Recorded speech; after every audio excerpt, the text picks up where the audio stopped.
It's my great pleasure to introduce Jonathan Keohane today. He received his bachelor's degree in physics from Yale and PhD from the University of Minnesota.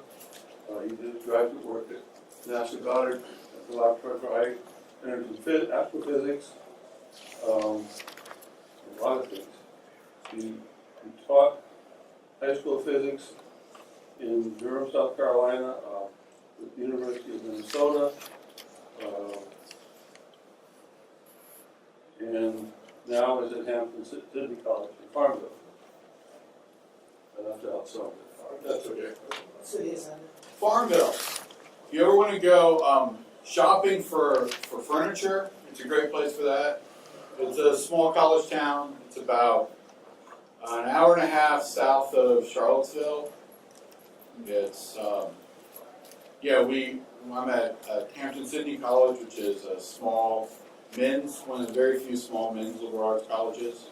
It's the same town as Longwood University, which is Virginia State University. So if you want to go riding your bicycle on a flat rail trail, we've got a great rail trail. Oak trees down there like 200 feet tall. It's nice area, yeah. So I've been working for the past too many years on a textbook on electricity and magnetism, and I've learned a lot about the teaching of electricity and magnetism and the history of electricity and magnetism and the process of it. So though I really am an astronomer by training, I've been really being a textbook writer for the past number of years. Once I got tenure, I said, I can do a long-term project. I'm at a small college, I can do a long-term project, it takes a long time, and this has taken longer than I thought. But it's... As do most things. As do most things, yes. It's the final version supposedly is due again at Yale Press at the beginning of the year, and goes for final review and so on. If anybody wants to read the textbook, I would be more than happy to have a little bit of input. My co-author is Joe Foy at my shadow's not there. Is Joe Foy at the Arizona State University. He teaches at the Honors College there. And then we have some editors, and I even have gotten roped in my kids to help read and write. One to help proofread it, the one that's going to show up whenever he shows up, and The one with red hair. the one with red hair, right. And then my other son, he's helped me code some of the simulations. So. He didn't ask for your slides for recognition. We'll I do. think for this block, We it's did. really important. Yes. We've already asked them. Yes. Okay. So, one of the first questions that we sort of ask from one of those debates in the history of science is, does science progress monotonically with time? Does it always increase? Do we always learn more? And of course, that was the view for a long time.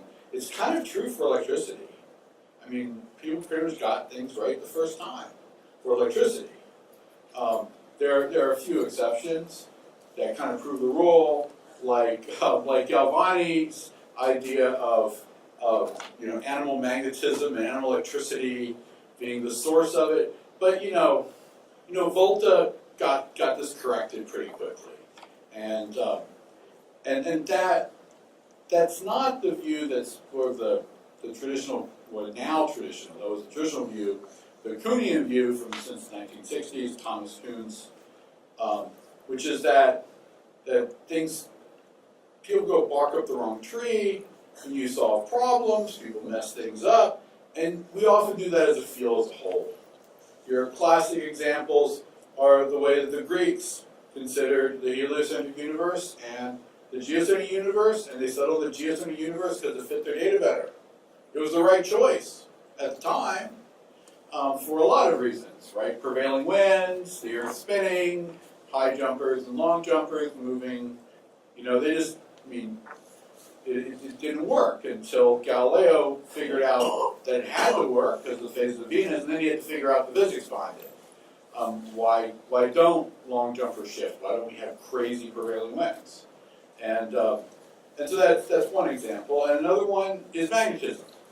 And one of the things that I've learned is the how prevailing view there is in the idea of poles, the pole model of magnetism, and where it came from and why it's wrong, and who figured it out the right way the first time, and what we should call that Maxwell's equation that nobody knows what to call it.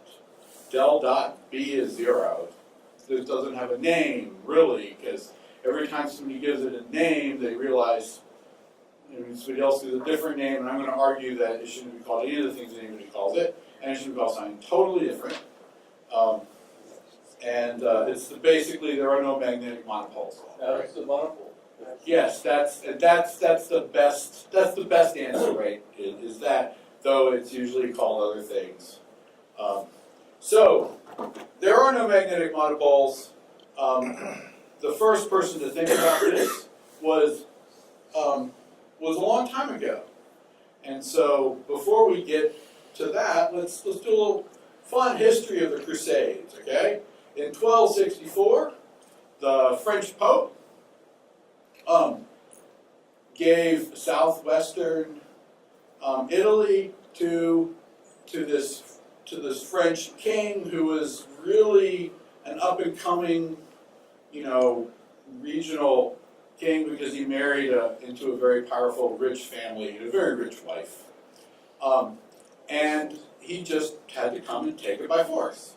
At the time, unfortunately for the Pope, the Holy Roman Empire had kind of taken over the area, and the Germans, they're neither, from the Pope's point of view, they're neither holy nor Roman. And so they had, and he wanted it back. He wanted it to be firmly in the clutches of, other Frenchmen like him. And so this picture here is a picture of the battle of, yes, and how this is the Charles defeating the son of the Holy Roman Empire in battle.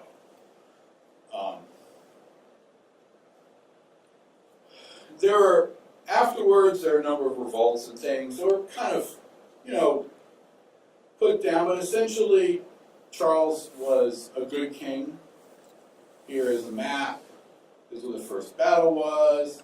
There was sort of pushed back an invasion from the Holy Roman Empire, and finally, everything was set and good and calm, and he had secured his borders and he'd taken over as king of Naples and Sicily and this whole area here.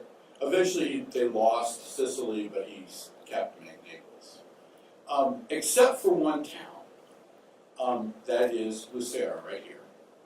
And this is actually really interesting from the history point of view, because it was a thriving Muslim city. It was run by, got the same slide there. So it was run by Muslims. They had fabulous archers, and then what happened was that they had a German mayor, or sort of the pretender mayor, as people like to refer to him as, kind of riled up everybody. Said, "Look, you're going to be ethnically cleansed. They're going to send you out east. They're going to send you to slavery. This is terrible if you let them stay. We're going to treat you well. So you should revolt against them." Total mistake. Because there's the city, right? It's a beautiful walled city. I haven't been there yet, but I can't wait to go. I'm going to go in a couple of years when there's 750th anniversary of the siege. And so what do if you're a knight in the army and you have to lay siege to a city? You camp out and you wait. And what do you do to pass the time? magnetism experiments. Of course. Of course, right, of course. Right, so this person who's, was Sir Peter of Mericourt, which is in sort of northern France, or often referred to as Pierre de Mericourt, but he wrote under Petrus Peregrinus, which means basically foreigner, because he was a foreigner in that land. That's how he wrote. He wrote the first significant treatise on magnetism. And he had this really cool perpetual motion experiment that he was sure was going to work. Of course, that one didn't work. And he perfected the compass in a lot of ways. And he had a thought experiment that is still brilliant and true to this day. And so his argument was that if you take a permanent magnet and you break it in two, you still have a north and south pole. And you could do that again and again and again. And you could do it ad infinitum. And so eventually he concluded, therefore, there is no such thing as a only north pole or an only south pole. There's no such thing as northness or southness, as Faraday would later say. And so yeah, here's this. So, very. So Peregrinus. So my view is that del dot B should be called Peregrinus' principle, because in English it's alliterative, and he's the guy who thought it up in the first place. It also is not only the no monopoles, but the field doesn't manifest that would be even in a material-free region. Right. All the field lines are closed. All the field lines are closed. That's right. And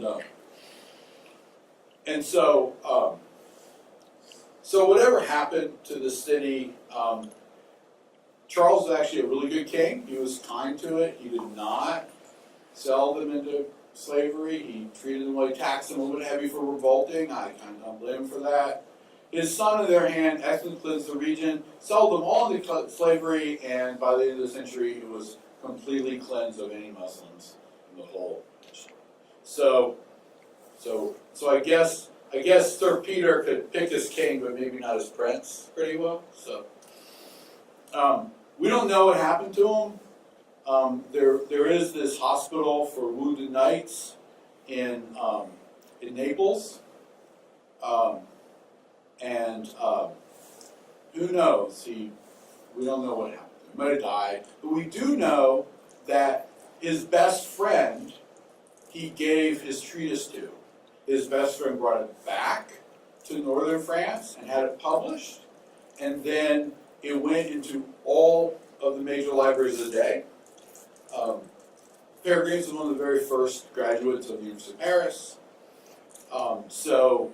And eventually, William Gilbert fetched it out of the Oxford Library and basically reproduced the work from it, and that was, and then people paid attention to that, and it made its way all the way through to the modern day continuously. So it's not just they thought it up all by himself; it's that he was the one who thought it up and wrote it down, and it actually influenced things. Not like some of Cavendish's experiments that he just never wrote down, and we don't give him credit for it now, because he's never published them.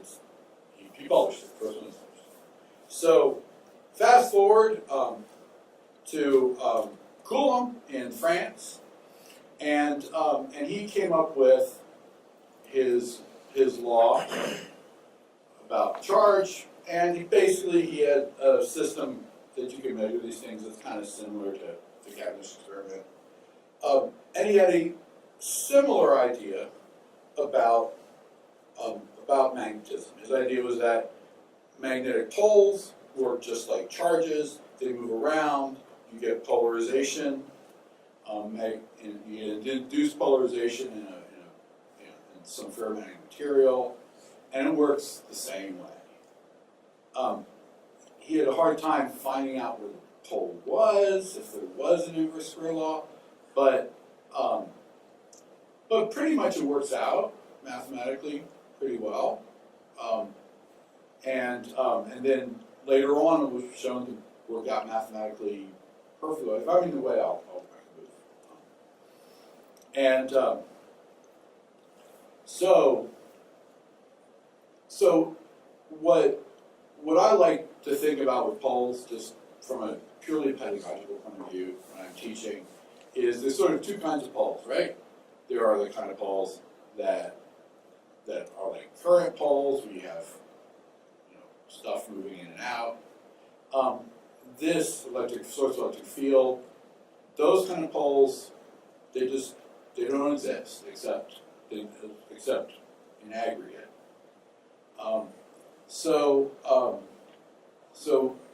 what happened was that over time, people started using the H field, and then you could have basically Poisson primarily developed a whole theory of magnetic monopoles moving all around, and that was the basis for the CGS system. And so you ended up with essentially Gauss's law, where you have Gauss's law of gravity, Gauss's law of charge, and then Gauss's law of poles. And this is why Gauss's law of magnetism is a bad name for del P equals 0, because Gauss is on the other side of the debate.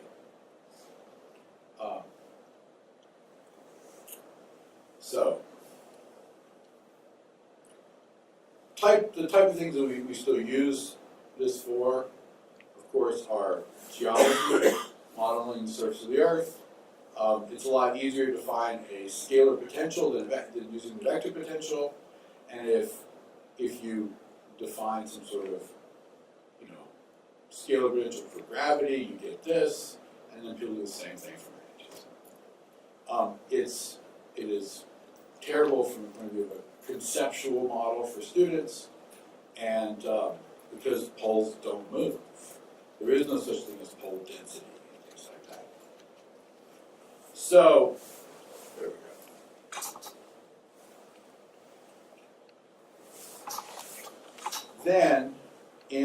So the pole model was well established by the time Ørsted discovered the relationship between electricity and magnetism, that there was one in the first place.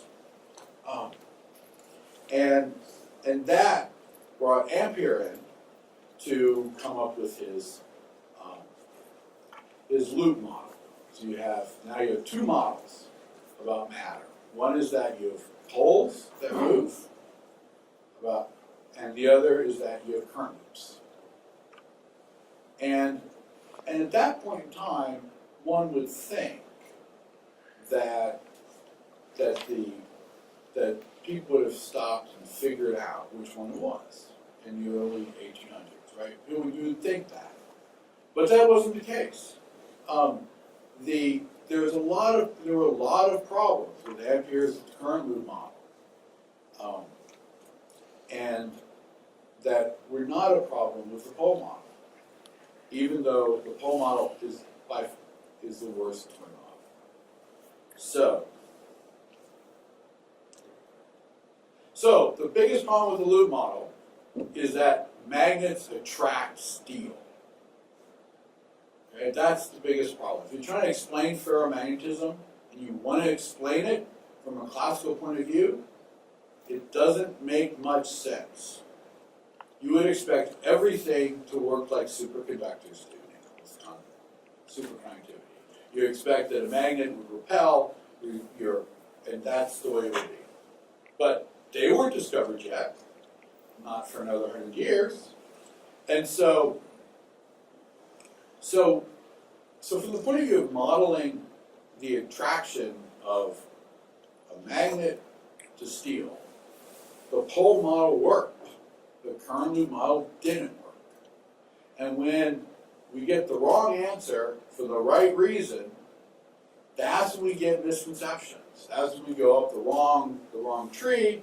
We're doing it for the right reasons, but then people start believing it. And then you have the wrong thing being taught for generations over generations. So, Michael Faraday was on the right side, basically. Gauss was on the other side. So as Faraday put it, he basically says the same thing as we just did a second ago. And there's no such thing as northness or southness. Plus, he had basically defined what magnetic fields were himself. And I will post these for you. So you can read them at your heart's content. But the bottom line is, from his point of view, there's no northness, there's no southness. The magnetic field goes, it's continuous, and this is one of his drawings. You can see it from his point of view, the magnetic field should go right through the magnet rather than going backwards. That's the question, right? Does the magnetic field go inside the magnet from north to south or from south to north? So, obviously, our modern representation is that the magnetic field lines, total flux, it goes out, must come in.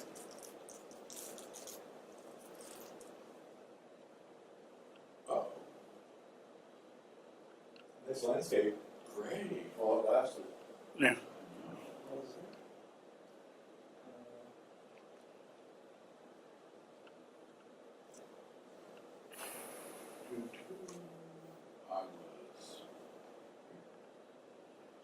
Go back one, yeah. Whoops. There we go. That work? Okay, so bottom line is that Maxwell had bigger fish to fry. He had bigger points to make, important things to do, and his biggest problem was not whether there was poles or not poles in matter. So his equations are largely agnostic on the issue. You can interpret one field or the other, H or B, as the primary field, and the equations work out just as well either way. His big bugaboo was action at a distance. That's what Maxwell cared about. He cared about that if you have a cause and you have an effect, there has to be some mechanism relating cause to effect. And this eventually all goes back to Newton. Because remember, Newton had this law of gravity, and he hated his law of gravity. He couldn't stand his law of gravity because he couldn't figure out what was the mechanism. Everybody else who read his papers, especially in Latin, where some of the subtleties didn't come across, loved his law of gravity because it was mathematically beautiful and so on. He hated it, so people in England who knew him knew better, and they were all worried about this action at a distance.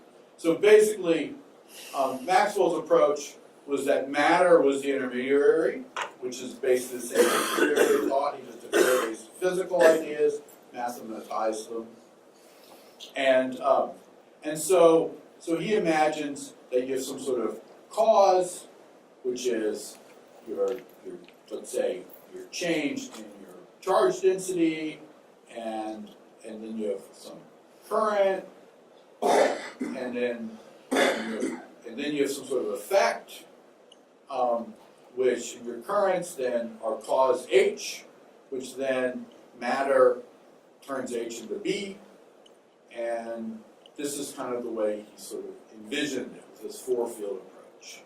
In the modern day, we pretty much don't care about all four fields. We kind of see them as kind of redundant, kind of, the constitutive relationships are where all the physics is hidden and it obscures things. So yeah, here are the four fields, E, H, D, and B. And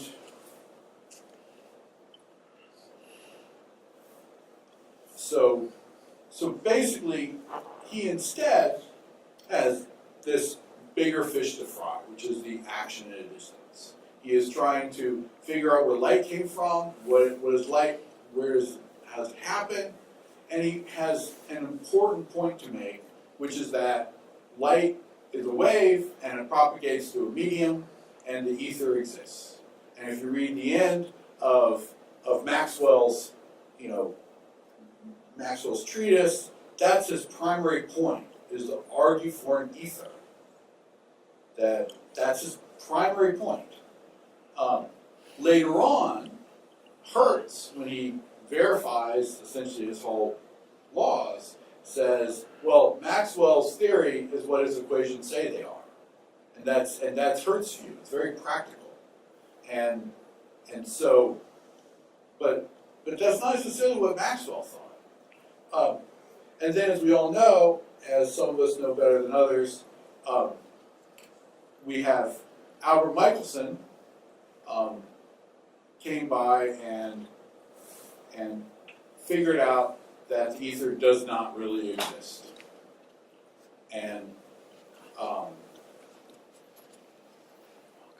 And his first paper, he had this definitive statement about how the ether doesn't exist.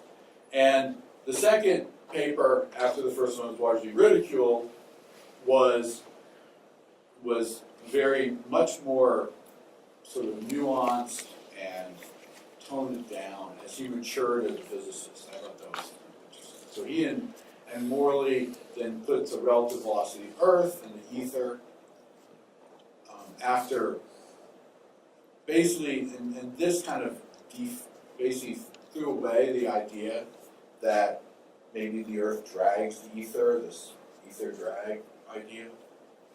So what about the pole model? We're talking late 1800s, and the pole model is still around. It is the standard model of magnetism. It works. It explains things quantitatively, even if it makes no sense qualitatively. And I think that's one thing that's particularly interesting about physics, which makes physics different from engineering, makes physics different from chemistry, is that if something doesn't make sense qualitatively, but it makes sense, but it works quantitatively, we still don't like it. Okay? Instead, it has to make sense both ways. Right? It's not the humanities where if it makes sense qualitatively and you can't test it, it doesn't matter, it's okay.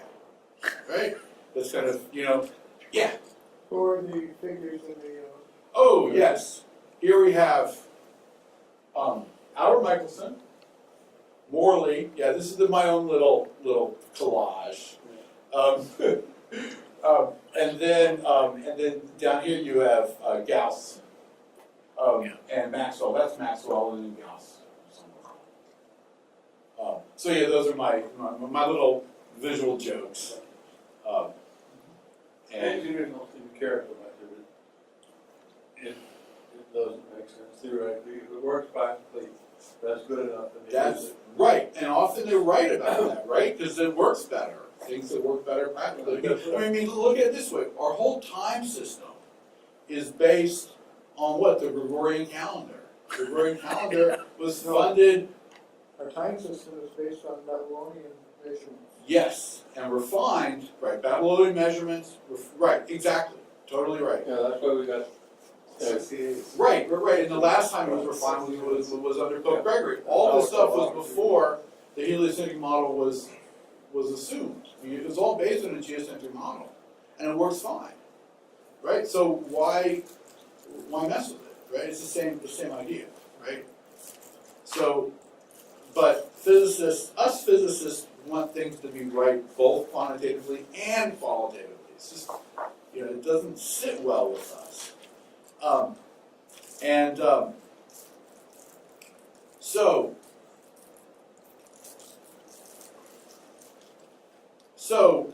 So here was the idea. If H is defined by what caused it, B is defined by what it does. And then the question is, how should we now, so from the point of view of pedagogy, H is here to stay, it's kind of, we're stuck with it. What do we do with our students to kind of other than saying, well, historically it was kind of this crazy idea. We're stuck with it magnetically. Yeah, that's good. We're stuck with it magnetically. Yes. So, so essentially, the way I like to think of H is that it is an effective magnetism, a magnetization. It's like an effective magnetization. So, if you have a particular magnetization, then that's essentially what H is going to be measuring. And I have a nice. Here we go. So H is so everything is heading away in the conservation of charge and the constitutive relationships. And here is what I just said before about 100 hertz. To the question, what is Maxwell's theory? I know of no shorter or more definite answer than the following. Maxwell's theory is Maxwell's system of equations. So I love that. So you see the tension here, right? You have, Maxwell, he really wants to argue for ether. And from the point of view of Hertz, it doesn't matter. He can predict quantitatively his experiments, and sure enough, they work.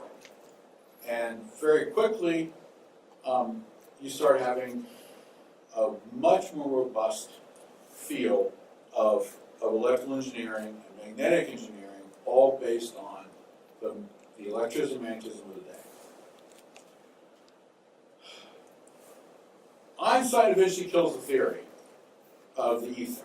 The ether's gone. So there's Einstein, there's Michelson, there's Morley, there's Maxwell. So he kills the ether in 1905 in that he explains how light can propagate supposedly without an ether. I think. I'm not sure about that. Because what about action at a distance? Right? If there is no ether, then how can you have waves propagate? And what can light be if it's a wave? It makes no sense. So of course he came up with his idea that light was the particle. And that brought us into the whole wave of quantum mechanics. You Question? don't need photons for special waves. No, you don't. No, But It's the B dot that causes the E dot, and the E Right. causes the B dot. yes, but then the question is, if you have a wave, yes, that works. It works. I agree. But Yeah, it's the fields that are oscillating. it's You don't need a. right. But you what don't is need a a field? field. What is a field? Where do the fields come from? It's obvious that we receive light from stars. Right.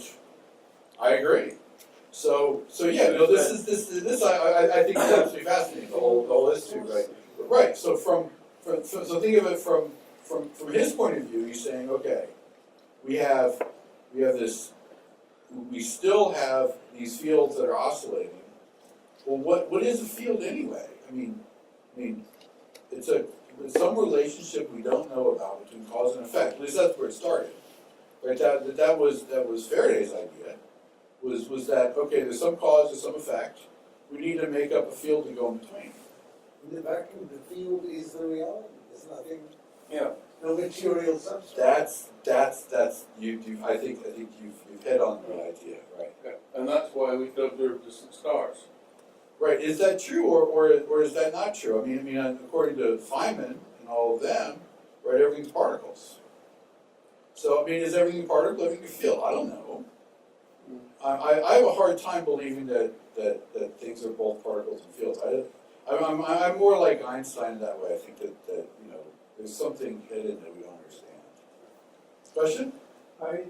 Many years ago, I did a simulation of underwater sound using the cellular automata approach, in which we had the field basically generating its next values and so on. And I could see the field evolve, and showed the video of it to my son, who was like 10 years old, Mm-hmm. and he asked a very interesting question for a 10-year-old. Because in the universe, does time proceed smoothly or in small steps like in your model? What would you tell a 10-year-old? We don't know. I would tell a 10-year-old, two things. One would be the model is an approximation to smoothness. But fundamentally, it actually is discrete, but your model doesn't, so that's what I would do. I would try to explain that, but it's just me. We have no evidence. Well, what I told you, You don't know that it's discrete. I mean, that's the difference between having an analog watch with Yes. hands that move smoothly or having a digital clock that Yes, changes yes, as and that's the great thing about computer simulations and so on. We're all using a discrete model. The model's not continuous, but well, anyway, what I told him was that God has a very strange way of coming down solid on both sides of such a question. there's no need to bring God into it. So I did then. President wants a. Yes, but Rudy's a Presbyterian, and you're an agnostic, Jack. Well, and we're times with the president, but that doesn't make you very holy. Baptist. I always think that the question about God that's most interesting, historically, at least in history of physics at least, is when you go back to Galileo and you start asking the question of how do you know God? How do you ask questions to figure out, do you go back to the books or do you ask nature experimentally? So I think a lot of physicists go into physics to get to know God better in a sense, right? Anyway, I know a lot who have, and I know a lot of it's just purely. Galileo's word about his religious beliefs because he was in danger of death. Oh yeah, I no doubt that Galileo was. he was the ultimate atheist that would possibly exist. I agree with that, despite what he says. Right? His daughter was a nun. I think he was a secret atheist. He was scared to death of the. Well, yeah. That was something. I wrote a book about Galileo's daughter. It has the collections Mm-hmm. of the letters that she sent him. Oh yeah, I've seen that. Mother Superior written One letters like to Galileo she sent to his needed daughter. Well, by God, I mean the next sum of all cause and effect. Yeah, that's how I interpret it too. By the way. Yeah, I that's. like it. So something happens, Uh-huh. and as a result of cause and effect, well, Yeah. that's the Father, the Son, and the Holy Ghost. Yeah, that's how I do too. See, you're probably an Episcopalian like me, or so it's like we understand metaphor,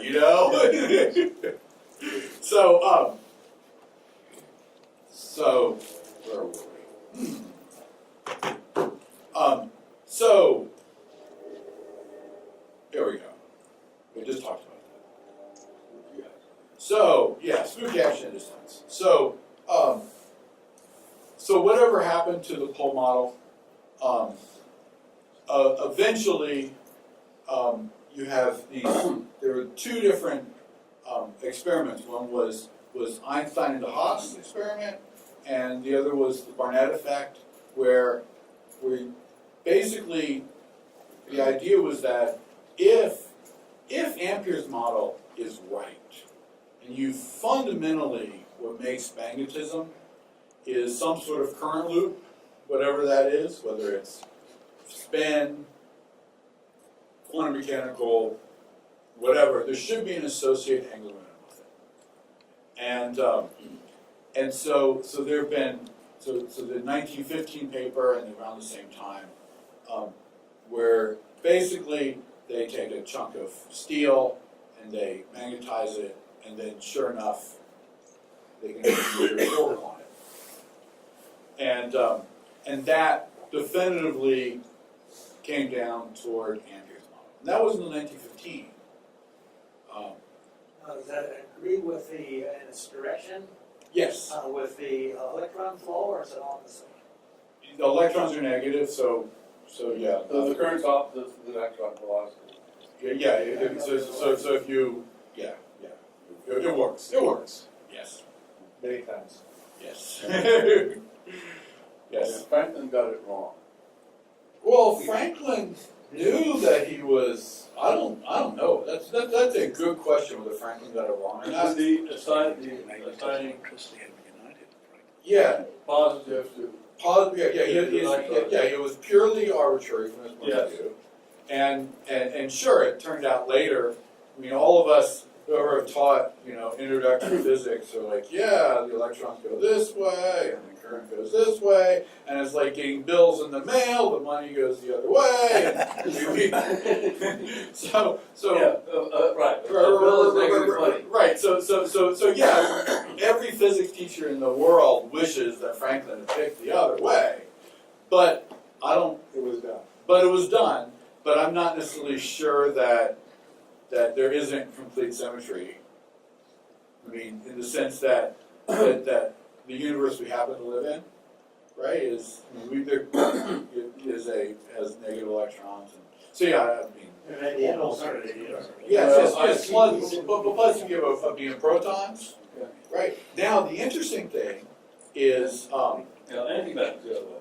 yeah, and the other electron voltage thing is serving a positive electron. yes, and then if you look at the Hall effect, from Paul right near here in Baltimore, I heard he lectured without shoes.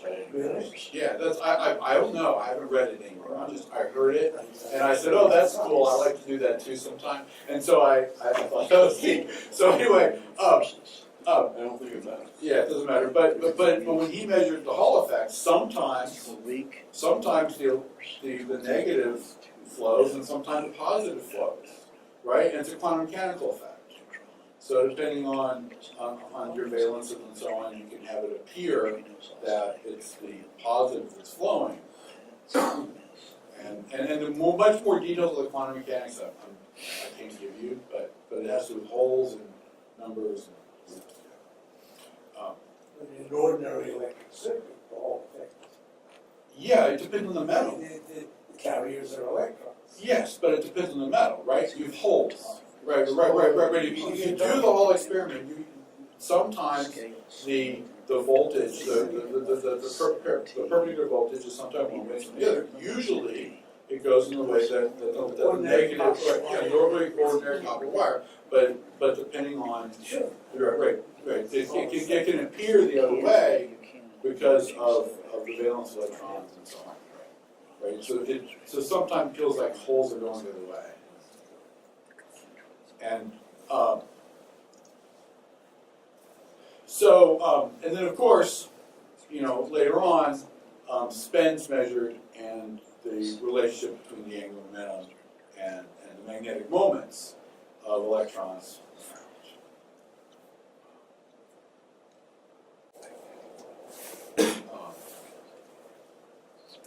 So from a pedagogical point of view, back to the concept of writing a textbook, we should represent Maxwell's equations, I think, this way. We should call del dot B 0, Peregrinus principle, essentially there are no magnetic monopoles. And then my view is that we should be presenting this to students in a way that is D and H independent. So no shortcuts, no hidden variable, no hidden physics, no major misconceptions. And of course, I think that the conservation charge, which you go back to, Franklin was brilliant. I mean, he came with conservation charge. My own view is that the American money is horrible, and in that it's all boring, and we have a bunch of presidents and things on it. But the one person who deserves to be there is Franklin, the $100 bill, because he's a physicist.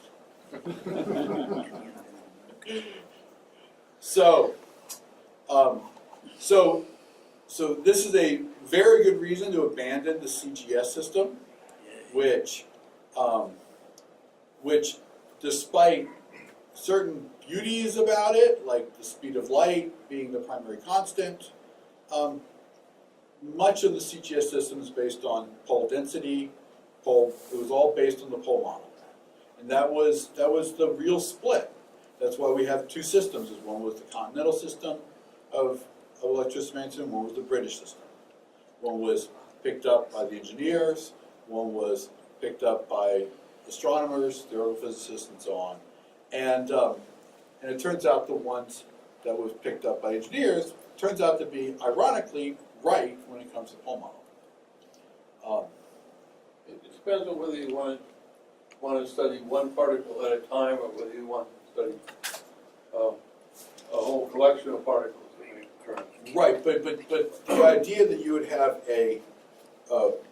Orsteds and units that are based on pole density, and those concepts are out of date, old, but you can still buy magnets with pole densities as their primary unit that they're talking about, as opposed to, the Tesla, the field inside. But you don't see voltmeters calibrated in stat volts. Right, you don't.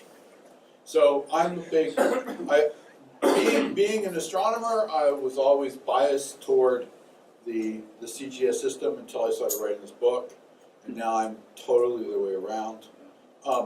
My view is that we should all move toward representing Maxwell equations actually this way when we talk about them in free space, where we can put in the speed of light and we can put in the impedance of free space.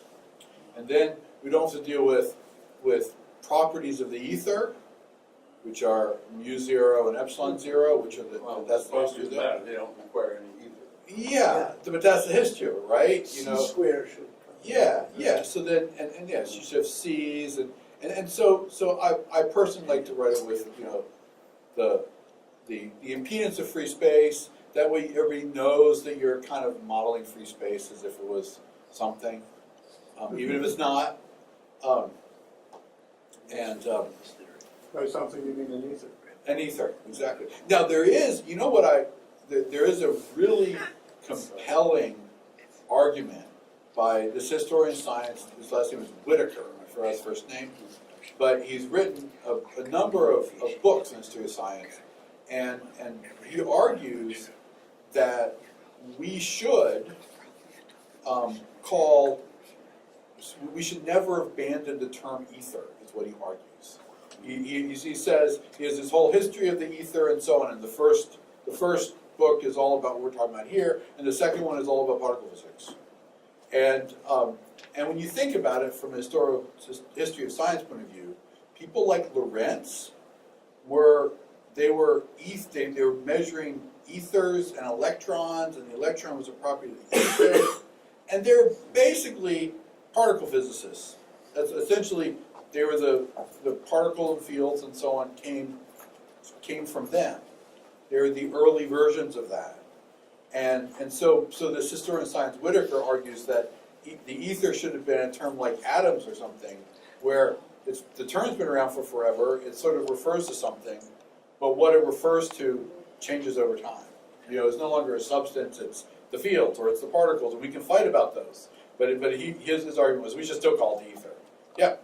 The word ether implies immediately a preferred reference frame. Yes, it does. So in that sense, in special relativity, there is no preferred. Yeah, but the Michelson showed universe has a preferred reference frame. Oh, doesn't it? in GR, I've heard people argue that in GR you can sort of bring back the notion of ether. There's no preferred linear velocity, but there's preferred rotation, Right. which is none. Oh, right. Well, but Although no, the, people are thinking that maybe there is a cosmic rotation angle. People do cosmological observations. Rotating with respect to what? With respect to the place where there is no spin effect. That is, There's no rotation which is not a non-rotating. but it's an open question in cosmology, isn't there? That it might be that the whole cosmos is rotating. And you would find. Yeah, but with respect to what? Where is With rotation respect to that it shows an overall centrifugal effect or a Coriolis effect. Could you ask the And question? people are looking for those effects. I see. Yeah, I think cosmologists do. Could you say that all physics experiments have no preference about any given axis? One sense of rotation. There is a possible effect not yet seen question correspond to the notion. is the inverse isotropic. There, it seems to be, but there is On a large enough scale. yes, but on that same large enough scale, there is a preferred inertial reference frame. You look at the cosmic microwave background, it looks like a yin yang, Yeah. right? Yeah. Until they correct for that, Yeah. right? And if the micro, And but people do right. And that's there, cosmological, possible yeah. overall spin. So, but this was, I mean, his argument is purely semantic. It was a historical argument saying the same people who were working on the ether and ether theories were, if you follow their work to the 20th century, it becomes particle physicists. And so he would argue, well, if, and he's arguing this in late 20th century, and so he's saying that then, and so he says they should be called ether. You know, virtual particles, whatever happening in between things. So the So, question I asked Harold down there at the other end of the table, I think he may understand better. Harold, you're not listening. I'm crediting you for understanding this issue probably better than anyone else at the table. The recent gravitational experiments at Livingston and Washington State, now in Italy, seem to demonstrate that it's quadrupole distortion of space. I would submit relative to quadrupole, relative to the electromagnetic waves, say thermal, if nothing else, that pervade all of space. Now, we know that we have frame dragging, and we know that we have light passing near heavy objects gets bent.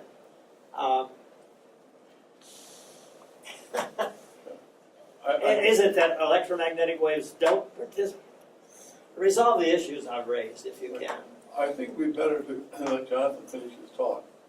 I'm done. Well, I thought, okay. I- Yeah, but you put up, I thought you were gonna talk through the, Oh, yeah, I can do that. I thought the discussion was worse than myself. well, So my last point is purely a pedagogical point about how we should explain poles as they are. Poles, I like to think of poles like, when you teach students about poles, like the poles of the Earth. Something's spinning, and there's an axis there, and it's the interface between the surface and the axis. And I think that's the way you should interpret poles to students, right?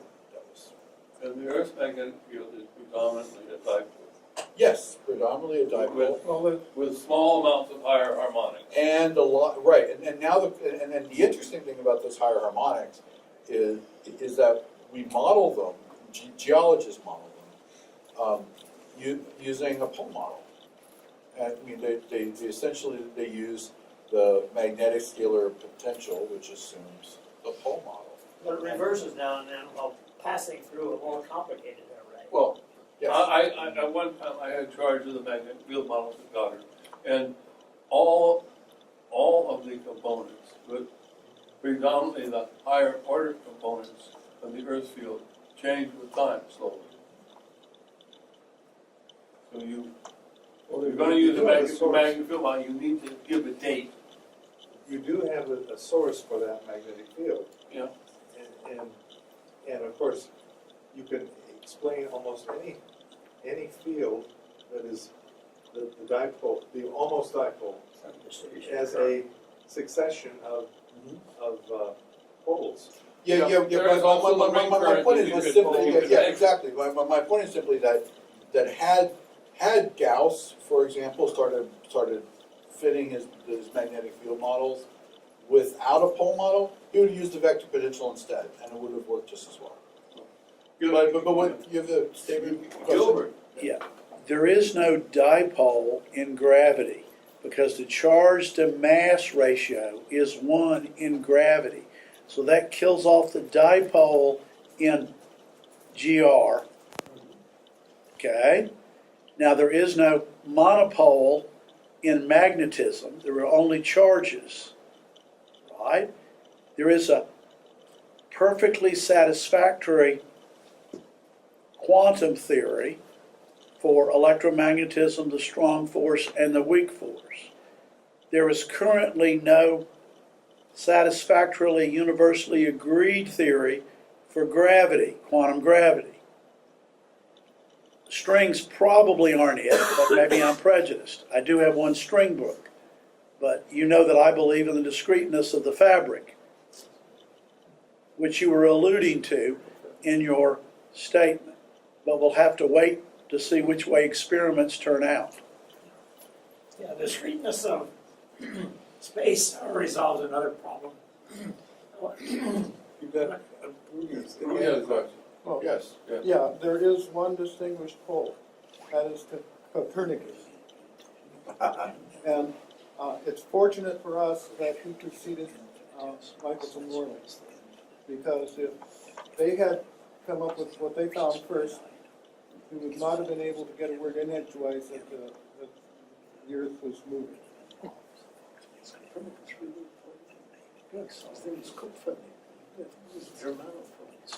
Well, whatever. I think we know the Earth was It was moving involved. because Galileo observed the phases of Venus. That's where before that, I don't think I would have even believed the Earth was moving. Yeah, but Michelson Morley proved that it's not moving with respect to the Aether. Right. Therefore, the Earth must be dragging the ether around the sun in some Frame sort of dragging. swirl. Right, frame dragging. That was Stokes' idea. No, it's totally the center of the universe, because Every time, you know what astronomers say about fingers of God, right? If you look at and you measure the velocities of clusters of galaxies, they're all strung out in these long lines pointing at us. And the reason is that we're using velocity as a measure of distance, and so anything that's moving will look like these long guides. So the fingers of God pointing at you, telling you that you're wrong.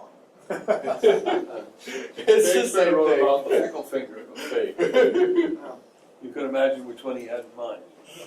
Hey, speaking of the proper motion, Uh-huh. which leaves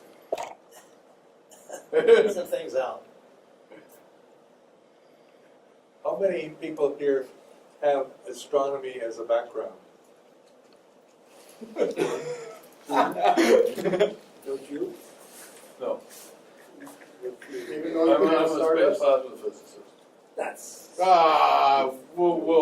Hey, we're both in building 2 at Yeah. Goddard, right? So hey, same building. Yeah, Well, I was worried about the solar wind and the sun's magnetic field. I worked on the Galileo, the solar polar mission. You don't call that astronomy? It's a history No, of the physics sun thing. and all. It's a To history- me, astronomy really is other stars, not the sun and the earth and the solar wind and all. I think we better thank our speakers. You have any questions for him yet?